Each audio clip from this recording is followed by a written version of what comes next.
आज गाँ पोखरी माछ मरा होता से ढेर सारा चूना माछ पड़ा तो भागरे आमको 1 केजी उपर चूना माछ मिलता तो जोग को आज साहू बाबू भी आसबार अच्छा तो चूना माछ तो बहुत पसंद कि आगर आकु टे देखी नियंतु तो सान पुअर भी माछ बहुत पसंद तो चूना हो कि बड़ हो देखु देखुका से झांप मारे माछ पाखक या भितर माछ भाजु भाजुका मोर साहू बाबू भी पलि आसिले आसिक पहुँची जाते नहीं आसिले ढेर सारा जिनस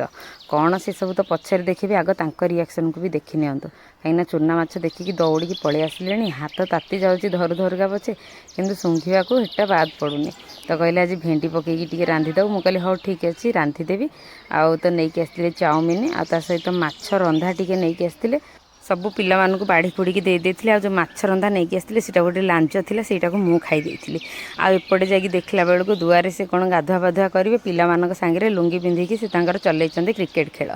तो ता भितर से जिते कहते मत मछटा को बेसर करदे बोली पुणी भेंडी पकईकी तो भेंडी पकई नी साधारे मुझे केवल बिना माने बिना भेंडी रे बेसर देकी माछ बेसर करदे सहित आम घर को आसला पुणी चिकेन साहू बाबू आसबे पुणी चिकेन हेनी तो चिकेन आसला चिकेन आ माछ बेसर दीटा जाक भल भाव में रांधि देइथिली आ या भितर भी माने से माछ बेसर को देखिकी एते लोभे पड़े कहले आग जल्दी बाढ़ी आने खाईदेबा कहले हौ तो बढ़ा बढ़ी करदे पिला मानू चिकेन देइथिली जेहेतु एटा चूना माछ थिला पिला माने तो खाई परिबेनी तांको चिकेन दे देइथिली से माने खाइले आ चूना माछ बेसर चिकेन आउ सकाळर तरकारी साग सब थिला आमे साहू बाबूको मोर खाइथिलु आ चिकेन तो जहाँ चूना माछ बेसर देखिकी देखंतु तांका रिएक्शन केमिति।